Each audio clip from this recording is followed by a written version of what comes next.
मन इच्छा करता है तो अपने आप से नहीं, उसके अंदर मन में माया बैठी है, वो माया इच्छा पैदा करती है। इसलिए तो सामने कहा मन माया तो एक है, माया मन ही समाये, तीन लोक संशय परा, काहे कहूं समझाए। वह मन की माया इच्छा पैदा करती है कि संसार का तू भोग कर, और इंद्रियों के माध्यम से हम संसार का भोग करने लग जाते हैं। हमारे पास 5 ज्ञानेंद्रिय है और 5 कर्मेंद्रिय है। तो इसको ज्यादा विस्तार में न लेकर यही कहूं कि इंद्रियों के माध्यम से हम संसार का भोग करने लग गए, और संसार के भोग में इतने मस्त हो गए, और ये सब माया के कारण हो रहा है। और हम कौन हैं, कहां से आए हैं, इस बात को हम भूल गए। इस बात को भूल गए कि मैं निर्गुण निराकार ब्रह्म का अंश हूं, ईश्वर का अंश हूं, उसी का अंश हूं, और ईश्वर का अंश ईश्वर ही होता है, परमात्मा का अंश परमात्मा ही होता है, और मैं ईश्वर की तरह ही निर्गुण हूं, निराकार हूं, यह भी भूल गए। और हम यह भी भूल गए कि हम ईश्वर और परमात्मा की तरह अजर है, अमर है, अविनाशी, यह भी भूल गए। और इस शरीर में उतरकर इस शरीर को ही हम अपना स्वरूप समझने लग गए। मैं कौन? ये शरीर ही मैं। ये शरीर मैं नहीं हूं, इस शरीर में तो मैं उतरा हूं, ये तो मेरा घर है, घर के रूप में इस शरीर में उतरा। जिस घर में आप रहते हो, देखो एक उदाहरण की बात है,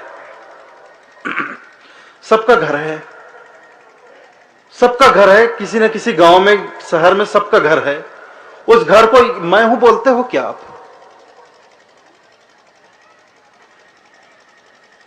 घर को मैं हूं बोलते हो क्या? नहीं बोलते। क्या बोलते हो? ये मेरा घर है, ये मेरे सोने का कमरा है, ये मेरे बैठने का कमरा है, ये मेरी रसोई है, यहां मैं खाना खाता हूं, ये मेरे नहाने स्नान घर है।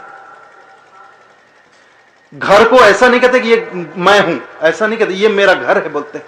लेकिन इस जीव के घर को, ये शरीर तो जीव का घर है, तो फिर इसको मैं हूं कैसे बोलते हैं? और ये भी बोलते हैं, जैसे घर के बारे में बोलते हैं कि ये मेरा सोने का कमरा, ये मेरे नहाने का कमरा, ये मेरी रसोई, ये मेरे बैठने का कमरा। बस शरीर के बारे में भी बोलते हैं कि ये मेरा हाथ है, ये मेरा पैर है। किसी से पूछो ये क्या है, तो बोलेगा ये मेरा हाथ है। ये क्या है? ये मेरा पैर है। ये क्या है? ये मेरा पेट है। ये क्या है? ये मेरा गला है। ये क्या है? ये मेरी नाक है। ये क्या है? ये मेरा कान है। अच्छा, ये तेरा कान है, ये तेरी नाक है, ये तेरी दाढ़ी है, ये तेरे बाल हैं, ये तेरा सिर मस्तक है, ये तेरा गला है, ये तेरी छाती, ये तेरा पेट है, ये तेरा हाथ है, ये तेरा पैर है। तो तू कहां है? तो तू कहां है? ये तो तेरा सर हुआ, ये तो तेरा बाल हुआ, ये तो तेरी नाक हुई, ये तो तेरा हाथ हुआ, ये तो तेरा पेट हुआ, ये छाती हुई, ये हाथ पैर हुआ। तो तू कहां है? बात तो वही है ना। देखिए, हम सब कुछ जानने का दावा करते हैं, लेकिन खुद को नहीं जानते मैं कौन हूं, तो हमारा सारा जानना बेकार। हम कहते हैं मैं पूरी दुनिया को जानता हूं, बहुत अच्छी बात है, आप पूरी दुनिया को जानते हैं, लेकिन अगर खुद को नहीं जानते तो आपका सारा जानना बेकार है। कुछ लोग कहते हैं मैंने सारे संसार को देखा है, बहुत अच्छी बात है, आपने सारे संसार को देखा, लेकिन खुद को नहीं देखा तो आपका सारा देखना बेकार है। देखो, आप सारी दुनिया को देखो, लेकिन एक बार उस देखने वाले को भी तो देख लो। अच्छी बात है, जानो, आप पूरी दुनिया को जानो, लेकिन उस जानने वाले को भी तो एक बार जान लो। तो उसे भूले बैठे हैं। तो इस बात को साहब कहते हैं, निर्गुण से हम चली आए, सरगुण ही समाये हो, बिसर गए निज नाम को, माया में भुलाए हो। निर्गुण निराकार ब्रह्म से आए, सरगुण साकार इस शरीर में उतरे, और माया के चक्कर में पड़कर बिसर गए निज नाम को। बिसर गए मतलब भूल गए निज नाम को। निज अर्थात स्वयं को, निज अर्थात स्वयं को बिसर गए, भूल गए, खुद को भूल गए। बिसर गए निज नाम को, माया में भुलाए, माया में पड़कर खुद को भूल गए। जो है उसे भूल गए, और जो नहीं है वो बने बैठे, ये शरीर मैं हूं। और ये शरीर किस चीज से बना है बताइए? हाड़ चाम से बना, ये चमड़ा है कि नहीं है? ये चमड़ा है, हाड़ चाम से बना है ये शरीर। तो 24 घंटे इस शरीर को, जब चमड़े के शरीर को मैं हूं मैं हूं मैं हूं बोल रहे हो, हम दिन भर सुबह उठते से रात को सोते तक इस चमड़े के शरीर को जब बोलते हैं कि मैं हूं, तो हम चमार नहीं है तो और क्या है आप बताओ।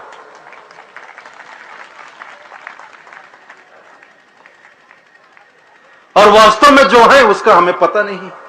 और चमड़े को मैं हूं तो हम खुद को तो चमार बोल रहे हैं। जब चमड़े को मैं हूं बोल रहे हैं तो हम चमार हैं। तो साहब कहते हैं साईं के परिचय बिना चारों वर्ण चमार। वास्तव में जो हम हैं उसके अंश हैं, उसका हमें परिचय नहीं, उसको नहीं जाना है तो नहीं जाना है तो हम चमार। चमड़े को अपना स्वरूप माने तो हम चमार है, सीधी सी बात। तो इस तरह से साहब ने, देखो कितनी गहरी बात साहब ने कही। ये जाति भेद कितना बड़ा भेद है हमारे समाज में। तो इस भेद को साहब ने मिटाने के लिए कहा। बड़े गए बड़ाप में, जो अपने आप को बड़ा कहते हैं, अहंकार में डूबे हैं, रोम रोम में अहंकार समाये। बड़े गए बड़ाप में, रोम रोम अहंकार। साईं के परिचय बिना चारों वर्ण चमार। लेकिन खुद को नहीं जाना तो चमड़े के अलावा कुछ नहीं। तो इस तरह जाति भेद भी साहब ने मिटाया। शिक्षित अशिक्षित का भेद साहब मिटाते हैं। साहब कहते हैं काम क्रोध मद लोभ जब लग घट में खान, क्या मूर्ख क्या पंडिता दोनों एक समान। दोनों एक समान। कितने भी विद्वान हो, कितने भी पढ़े लिखे हो, लेकिन काम क्रोध मद लोभ मोह ईर्षा राग द्वेष छल कपट चतुराई, ये सारे विकार अगर मन में भरे हैं तो एक मूर्ख में और एक विद्वान में कोई अंतर नहीं। क्या मूर्ख क्या पंडिता दोनों एक समान। पंडित किसी जाति को नहीं, ऐसा मत समझना कि ब्राह्मण जाति को कहा जाए। पंडित मतलब जो अपने आप को विद्वान समझता है, शिक्षित समझता है।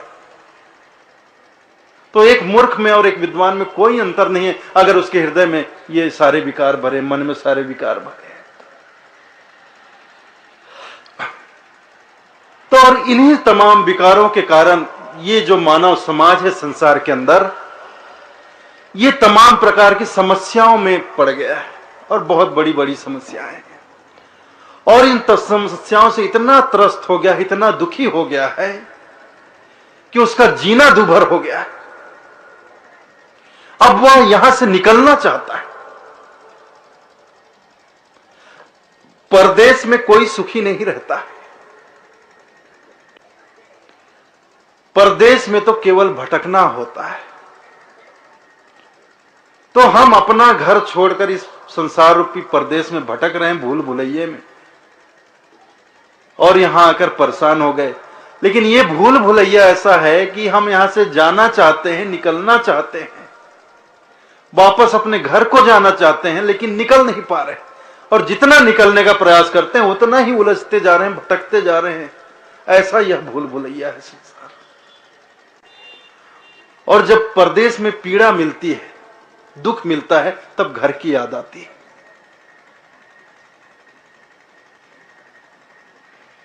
साहब ने गाया है, साईं की नगरिया जाना है रे बंदे, जग नहीं अपना बेगाना है रे बंदे। हमें अपने घर जाना है, ये संसार तो बेगाना है और इस संसार में दुख है। इस संसार की स्थिति तो ऐसी है, ये वीराना देश है, यहां कोई सौंदर्य नहीं। तो ऐसे वीराने देश में क्या रहना, चलें अपने देश। रहना नहीं देश वीराना, यह संसार कागज की पुड़िया बूंद पड़े धुल जाना है। यह संसार झाड़ और झांखड़ आग लगे बर जाना है। यह संसार कांटे की बाड़ी उलझ पुलझ मर जाना है। कहत कबीर सुनो भाई साधो, सदगुरु नाम ठिकाना। सदगुरु ही है जो इस भूल भुलैया से निकालकर हमें वापस अपने घर को ले जाएंगे। तो सदगुरु की टेक लगाएं, उनको पुकार लगाएं। और हमने पुकार लगाया, जीवों ने पुकार लगाया। और पुकार सुनकर ही सदगुरु इस धरा पर आए। अमर लोक से हम चली आए, आए जगत मझारा हो, सही छाप परवाना लाए, समृत के कड़िहारा हो। जियो दुखी देखा भव सागर, ता कारण पगुदारा हो, वंश 42 थाना रोपे, जम्बू द्वीप मझारा हो। जियो की पुकार सुनकर, उनके दुखों को दूर करने और दुखों को देखकर मैं इस संसार में आया और कड़िहार बनकर आया, ताकि जियो की नैया को खेकर इस भवसागर से पार लगा। कड़िहार बनकर सदगुरु आए और वंश 42 थाना रोपे, जम्बू द्वीप मझारा। हर सदगुरु को एक विवेकी योग्य शिष्य की तलाश होती है, चाहे वह किसी भी क्षेत्र का ज्ञानी हो, चाहे संगीत का ज्ञानी हो, चाहे किसी भी क्षेत्र का ज्ञान हो। जो अपने साधना से वह ज्ञान अर्जन करता है, अनुभव ग्रहण करता है, पाता है, जीवन में जो उपलब्ध करता है, वह चाहता है कि यह मेरे जाने के साथ मेरे साथ ना चला जाए, मिट ना जाए। जो कुछ साधना से मैंने पाया उसका लाभ आगे भी संसार को मिलता रहे। तो हर ज्ञानी एक योग्य पात्र की तलाश में रहता है, शिष्य की तलाश में रहता है कि कोई मुझे ऐसा योग्य पात्र शिष्य मिले जिसे मैं अपनी ज्ञान की संपदा सौंप दूं। जो अनुभव मैंने पाए हैं अपने जीवन में, जीवन की साधना से, अपना सारा अनुभव कोई योग्य पात्र मिले तो उसके पात्र में उड़ेल दूं, ताकि मेरी साधना का लाभ आगे भी संसार को मिलता रहे। तो सदगुरु कबीर साहब को भी एक विवेकी शिष्य मिले, धनी धर्मदास साहब के रूप में। और जब धनी धर्मदास जी साहब सदगुरु को मिले, तब सदगुरु कबीर साहब की खोज समाप्त हुई। सदगुरु कबीर साहब ने कहा, धर्मदास तुम बड़े विवेकी, तुमरे घट बुद्धि बढ़ देखी, खोजत खोजत तुमको पाया, सकल भेद खोल बतलाया। सदगुरु कबीर साहब ने धनी धर्मदास साहब को अपने योग्य शिष्य के रूप में प्राप्त किया। उन्हें लगा कि यही योग्य पात्र है, इस पात्र में मैं ही अपनी सारी ज्ञान संपदा, जो मेरे अनुभव का जो भंडार मेरे अंदर भरा है, उसे सौंप सकूं। वह पात्र तो यही धर्मदास जी साहब ही हैं। और बांधवगढ़ में जब साहब गए, सम्मत 1520 के साला, बांधवगढ़ कीन धर्मशाला, धर्मनी को सब कहे प्रसंगा, तुम मोरे हो भक्ति के अंगा। सम्मत 1520 के साला बांधवगढ़ कीन धर्मशाला। सम्मत 1520 में साहब बांधवगढ़ गए, वहां उन्होंने मुकाम किया। धर्मनी को सब कहे प्रसंगा, तुम मोरे हो भक्ति के अंगा। और सारा वृतांत, सारा ज्ञान का भंडार उन्हें कह सुनाया। धर्मनी को सब कहे प्रसंग, सारे प्रसंग उन्हें सुना दिए, बता दिए, सारे भेद रखा दिया और उन्हें अपना अंग बना लिया। तुम मोरे हो भक्ति के। ऐसी भक्ति धनी धर्मदास साहब ने की, टूट कर की, समर्पित भाव से सर्वस्व अपना न्यौछावर कर दिया। इस तरह से सदगुरु के शरण। फिर धन छूट गया, संपत्ति छूट गई, व्यापार छूट गया, समाज छूट गया, परिवार छूट गया, सब संसार छूट गया, लेकिन सदगुरु के चरण नहीं छूटे। ऐसी भक्ति उन्होंने की। जीवन का ऐसा कोई प्रश्न नहीं, ऐसी कोई शंका नहीं जो धनी धर्मदास जी साहब ने सदगुरु के समक्ष ना रखी। और धनी धर्मदास जी साहब का कोई ऐसा प्रश्न नहीं, कोई ऐसी शंका नहीं जिसका समाधान सदगुरु कबीर साहब ने ना दिया।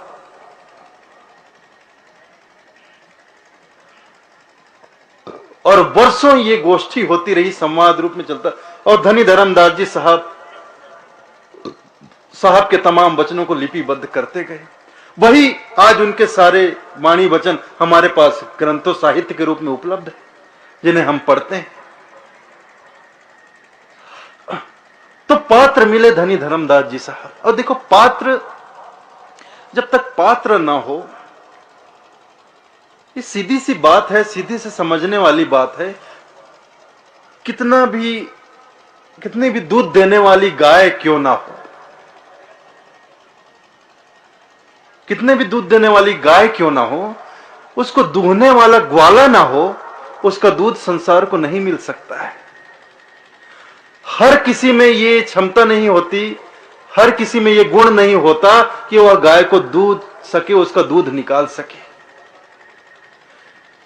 दूहने वाला ग्वाला जब आता है तभी उस गाय का पौष्टिक दूध संसार को मिलता है।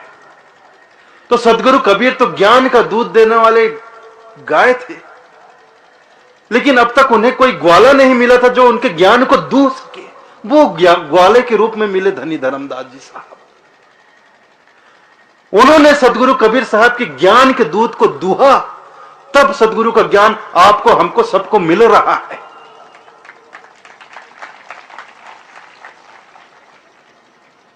अर्जुन नहीं होते तो आज संसार के पास गीता का ज्ञान होता क्या?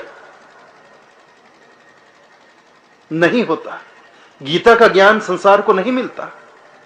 गीता का ज्ञान तो था, लेकिन भगवान कृष्ण के भीतर था, बाहर नहीं था, प्रत्यक्ष नहीं था, वह गुप्त था।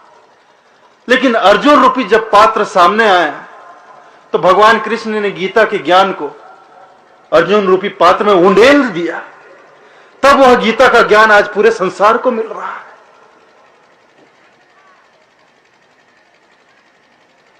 कितने भी मीठे जल से भरा हुआ कुआं हो, लेकिन पानी निकालने के लिए पात्र ना हो तो आपकी प्यास बुझेगी कैसे?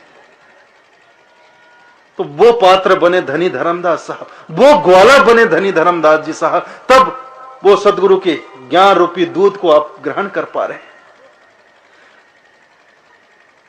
एक भागीरथी ने गंगा को लाया इस धरती पर, और एक भागीरथी हुए धनी धर्मदास जी, जिन्होंने कबीर पंथ रूपी गंगा को इस धरती पर बहाया।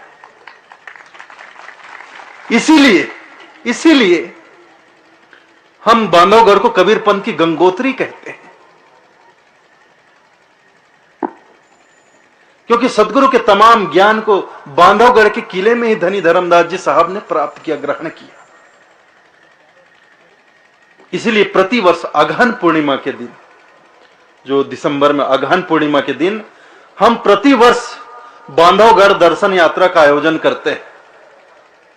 मैं प्रतिवर्ष 2 दिवस मतलब पूर्णिमा के एक दिन पहले और पूर्णिमा को बांधवगढ़ में रहता हूं, और ये मध्य प्रदेश सरकार की बड़ी मेहरबानी है, बड़ी कृपा है कि भक्तों के दर्शन के लिए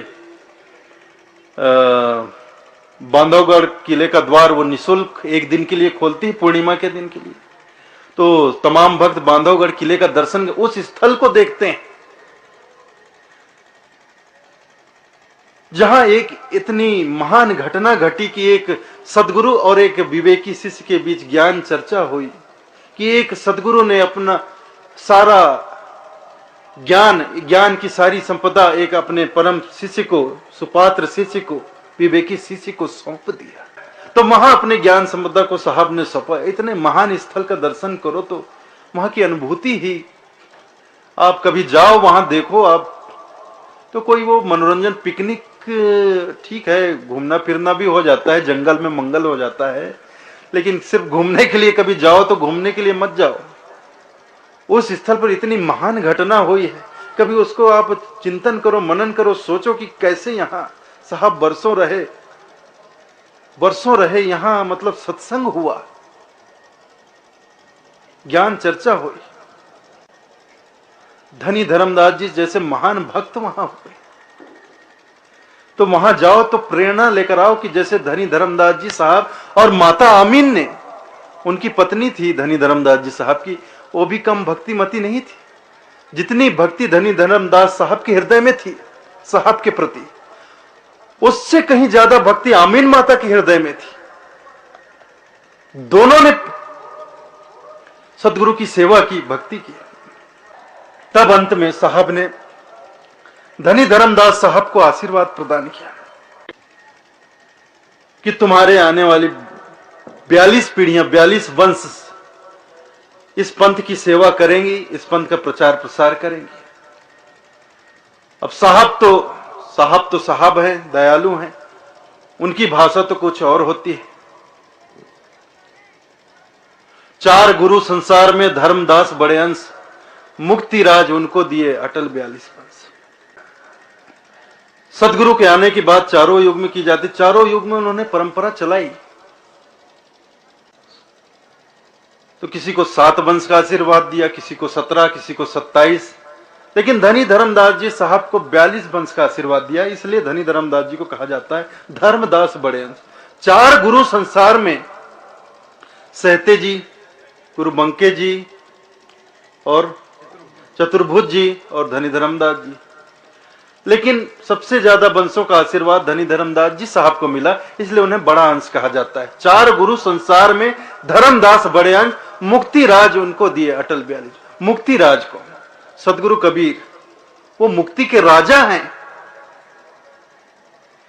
उनके शरण में जाने मात्र से मुक्ति मिल जाती है जीव को।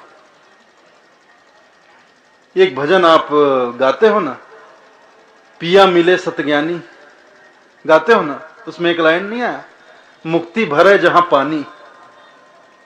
उनके चरणों में तो मुक्ति पानी भरती है।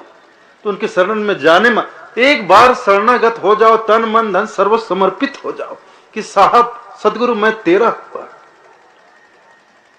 मैं तुम्हारा हो गया और तुम मेरे हो गए। तो ऐसे ही धर्मदास साहब हुए, तो उन्हें 42 वंश का आशीर्वाद मिला और ये पीढ़ी फिर चलने लगी। फिर चूड़ामणि नाम साहब बांधवगढ़ से फिर वो छत्तीसगढ़ में कुधुरमाल में चले गए। वहां रहकर उन्होंने साहब के वाणी वचनों का प्रसार प्रसार किया, कबीर पंथ की सेवा की। फिर सुदर्शन नाम साहब रतनपुर में जाकर उन्होंने प्रचार केंद्र स्थापित किया, वहां से उन्होंने कबीर पंथ का प्रचार किया, साहब के वाणी वचनों का प्रचार किया। समाज में, मानव समाज में साहब के वाणी वचनों से जागरूकता, एक जागृति लाने का प्रयास किया। फिर तीसरे वंश गुरु जो हुए कुलपत नाम साहब, वो वापस चले गए कुधुरमाल, वहां से फिर उन्होंने कार्य किया। और चौथे वंश गुरु पंच श्री हजूर प्रमोद गुरु बाला पीर साहब कुछ समय तक रायपुर के पास बंगोली नाम के ग्राम में रहे, लेकिन रायपुर राज के राजा ने उन्हें कुछ प्रताड़ित किया। तो उनकी प्रताड़ना से परेशान होकर साहब रायपुर राज, उस समय तो स्टेट होता था, स्वतंत्र देश नहीं था, तो रायपुर राज छोड़कर यहां मंडला में आ गए साहब। और ये नर्मदा नदी के तट पर, यहां देखिए सामने बहुत से गुजराती बैठे हैं, और इस नर्मदा नदी का ही पानी आप लोग पीते हो वहां पर। इस नर्मदा नदी से ही आपका गुजरात हरा भरा है। और ये नर्मदा नदी निकली है अमरकंटक से। इस नर्मदा नदी का उद्गम स्थल अमरकंटक में है, नर्मदा कुंड कहते हैं।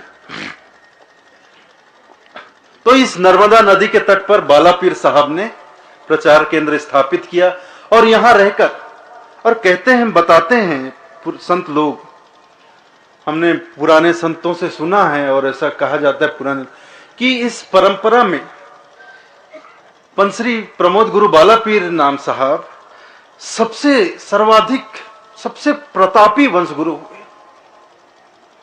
अद्भुत उनका व्यक्तित्व था, सबसे बहुत प्रतापी पुरुष थे, योगी पुरुष थे, तपस्वी पुरुष थे।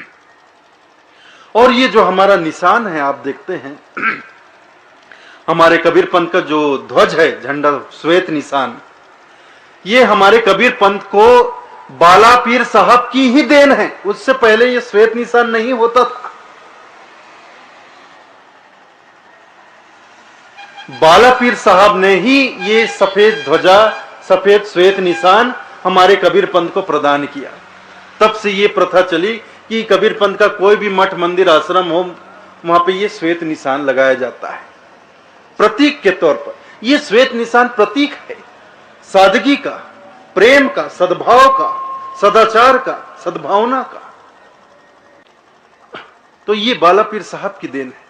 और आप हम धन्य हैं कि उन बाला पीर साहब की कर्म भूमि पे, तपोभूमि पे आज हम बैठे हैं, उस स्थल के दर्शन कर रहे हैं। हमारा जीवन धन्य हो गया।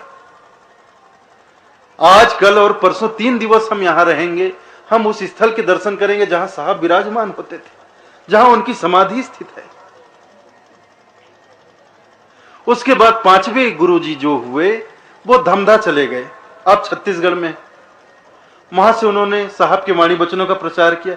6वें वंश गुरु अमोल नाम साहब, 5वें केवल नाम साहब, 6वें अमोल नाम साहब वापस मंडला आ गए और अमोल नाम साहब ने रहकर मंडला में यहां पंथ की सेवा की, पंथ का प्रचार प्रसार। उनकी समाधि भी यहीं स्थित है। उसके बाद सुरत सनेही नाम साहब हुए, वो छिंदवाड़ा जिले में चले गए। इसी मध्य प्रदेश में छिंदवाड़ा जिला है। छिंदवाड़ा से 20-25 किलोमीटर की दूरी पर सिंघोड़ी नाम का ग्राम है। वहां से उन्होंने कबीर पंथ का प्रचार प्रसार किया, पंथ की सेवा की। फिर 8वें जो गुरुजी हुए वंशगुरु हक नाम साहब, वो कबीर धाम चले गए, जिसको आप कवर्धा के नाम से जानते हैं। वास्तव में उसका नाम कबीर धाम ही रखा गया था, लेकिन अंग्रेजों के समय पर वो नाम बिगड़ गया। अंग्रेज लोग ठीक से हिंदी शब्द का उच्चारण नहीं कर पाते, तो कबीर धाम को कबरधा ऐसे बोलते थे। कबीर का कबर रह गया और धाम का धा रह गया, कबरधा। तो भाई अंग्रेज लोग तुतलाते थे तो तुतलाते थे, उनके जाने के बाद हम भी तुतलाने लग गए। वो कबीर धाम को कबरधा कहते थे, तो हम भी कबरधा ही कहने लग गए। फिर यह तथ्य, यह सारा प्रमाण हमने जुटाकर छत्तीसगढ़ सरकार के सामने रखा कि यह जो कवर्धा नाम है, यह कबीर धाम का अपभ्रंश, बिगड़ा हुआ नाम। तो जो विश्वविद्यालय है, रविशंकर विश्वविद्यालय के इतिहास विभाग से सरकार ने इस बात के प्रमाण मांगे। तो इतिहास विभाग ने 13 प्रमाण, ठोस प्रमाण, प्रशासनिक दस्तावेजों से निकालकर 13 प्रमाण सरकार को सौंपे। तब सरकार ने उस कबीर धाम जिले का नाम, कवर्धा जिले का नाम कबीर धाम जिला किया। आज पूरे भारत में एकमात्र ऐसा जिला है छत्तीसगढ़ के अंदर जिसका नाम कबीर धाम है। कबीर धाम जिला, कबीर धाम सिर्फ एक ही जिला है। एक जिला और बना था यूपी में, उत्तर प्रदेश में। मायावती जी जब थी वहां पे मुख्यमंत्री, तो उन्होंने जहां मगहर जिस तहसील में है, मुर्शिदाबाद क्या है, खलीलाबाद तहसील के अंदर, तो उसको एक नया जिला बनाया था। उस जिले का नाम कबीर नगर रखा था उसने। लेकिन बाद में सरकार बदलते उन्होंने सारे नए जिलों को विलोपित कर दिया। तो अब तो आज की तारीख में एक ही साहब के नाम पर एक जिला है छत्तीसगढ़ के अंदर, जिला कबीर धाम, जिसको आप कवर्धा कहते हैं। तो हक नाम साहब, 8वें वंश गुरु हक नाम साहब सिंघोड़ी से वहां चले गए। वहां उन्होंने केंद्र स्थापित किया और वहां 4 वंश गुरुओं ने वहां से कबीर पंथ का प्रचार प्रसार किया, कबीर पंथ की सेवा की। हक नाम साहब, पाक नाम साहब, प्रगट नाम साहब, धीरज नाम साहब, 8वें, 9वें, 10वें और 11वें वंश गुरु। फिर 12वें वंश गुरु उग्र नाम साहब वहां चले गए जहां आज आप लोग जाते हो, कबीर धर्मनगर दामाखेड़ा। सन 1904 में वहां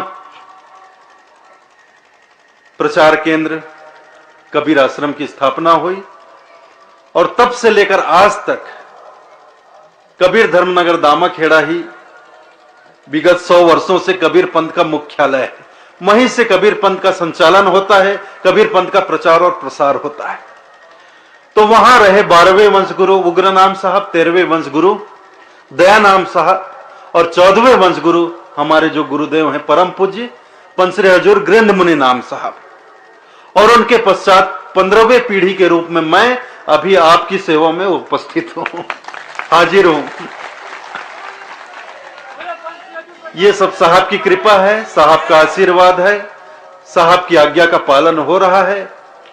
हम तो बहुत तुच्छ हैं, हम तो उनके चरणों के धूल हैं। साहब ने जो आशीर्वाद दिया, जो आज्ञा दी, उनकी आज्ञा का पालन हो रहा है। हम तो इस पंथ के एक छोटे से कार्यकर्ता हैं और आप सब हमारे साथी हैं। हम सब साथ मिलकर साहब ने जो मार्ग बतलाया है भूल भुलैया से बाहर निकलने का, हमारी ही पुकार पर साहब इस संसार रूपी भूल भुलैया में आए हैं। अब साहब जो हमें मार्ग दिखा रहे हैं, जो बता रहे हैं कि इस रास्ते पर चलो, इस मार्ग पर चलो, इस पथ पर चलो, इस पथ के पथिक बनो, इस पंथ के पंथी बनो, और दृढ़ता पूर्वक, विश्वास पूर्वक, श्रद्धा पूर्वक, लगन पूर्वक इस पंथ पर चलो, तो निश्चित रूप से संसार रूपी भूल भुलैया से निकल जाओगे और अपने निज घर को पहुंच जाओगे, निज ठौर को पहुंच जाओगे। तो इसके लिए चाहिए मात्र श्रद्धा। रुपया नहीं चाहिए, पैसा नहीं चाहिए, नारियल नहीं चाहिए, धोती नहीं चाहिए, मिठाई नहीं चाहिए। यहां समर्पण चाहिए अपने प्रेम का, अपने विश्वास का, अपनी श्रद्धा का, अपनी भक्ति का, और इसके साथ स्वयं का कि साहब मैं तेरा हो गया और तू साहब मेरा हो गया, मैं तेरा हो गया, तू मेरा हो गया, बस। और इससे ज्यादा मैं कुछ नहीं जानता। संत दादू दयाल बोलते हैं, तन भी तेरा, मन भी तेरा, तेरा पिंड और प्राण सब कुछ तेरा, पर तू है मेरा। ये दादू का ज्ञान, अगर इस दादू के ज्ञान को हम अपना ज्ञान बना ले तो हमारा भी काम हो जाएगा। दादू के पास इससे ज्यादा ज्ञान नहीं। मुझे किसी पोथी पुराण का ज्ञान नहीं, मैं किसी शास्त्र को नहीं जानता, मुझे किसी शास्त्र का ज्ञान नहीं। मेरा ज्ञान तो बस इतना ही है, सब कुछ तेरा है लेकिन तू मेरा है। ये दादू का ज्ञान है, इससे ज्यादा मेरे पास कोई ज्ञान नहीं है और मुझे जरूरत भी नहीं है। तो बस इसी को अपना लेना है। कहत कबीर सुनो भाई साधो, सदगुरु नाम ठिकाना है, रहना नहीं देश बिराना। ये तो बिराना देश है, यहां से निकलना है, हमें जाना है। तो आप हम सब सदगुरु के शरण में आए हैं, तो सदगुरु के शरण में आकर सदगुरु की शिक्षाओं को जाने, समझें, चिंतन करें। चिंतन अवश्य करें, समझें, उसे अपने हृदय में उतारें और साहब की आज्ञा का पालन करें। उनके बतलाए हुए रास्ते पर चलकर अपने जीवन को सफल करें। अपने जीवन को सफल करने के लिए ही हम साहब के शरण में आए, और साहब हमारे जीवन को सफल बनाने के लिए इस धरा पर आए हैं। तो इन दोनों ही कार्य को सार्थक करना हमारी श्रद्धा, हमारी भक्ति, हमारे विश्वास, हमारी दृढ़ता, हमारी लगन पर ही निर्भर है। तो इतना हम भक्ति अपने हृदय में रखें, इतना लगन रखें, इतनी भक्ति रखें, इतना विश्वास रखें, श्रद्धा रखें, और भक्ति रखें तो कुछ शक्ति भी रखें। आखिरी बात भी बोल देता हूं मैं, भक्ति रखें तो शक्ति भी रखें। भक्ति है आपके पास लेकिन शक्ति नहीं होती। भक्ति तो खूब है लेकिन जरा से किसी ने टांग अड़ाई और हमारी भक्ति चारों खाने चित्त। किसी ने चार बातें कही, हमारी श्रद्धा समाप्त, हमारा विश्वास उठ जाता है। श्रद्धा रखते हैं, विश्वास रखते हैं, आस्था रखते हैं, प्रेम रखते हैं, भक्ति रखते हैं, तो उसमें कुछ शक्ति भी होनी चाहिए। भटकाने वाले हजार हैं लेकिन रास्ता दिखाने वाले एक ही होते हैं। साचा एक जगत में सदगुरु भव तारन कड़िहारा, और सकल जगत के गुरु व मरमर ले अवतारा। साहेब बंदगी साखी। आप लोगों ने मेरी बातें ध्यान पूर्वक सुनी, प्रेम पूर्वक सुनी। मैं आप तमाम लोगों का हृदय से आभारी हूं। इतना ही कहकर आज्ञा चाहता हूं।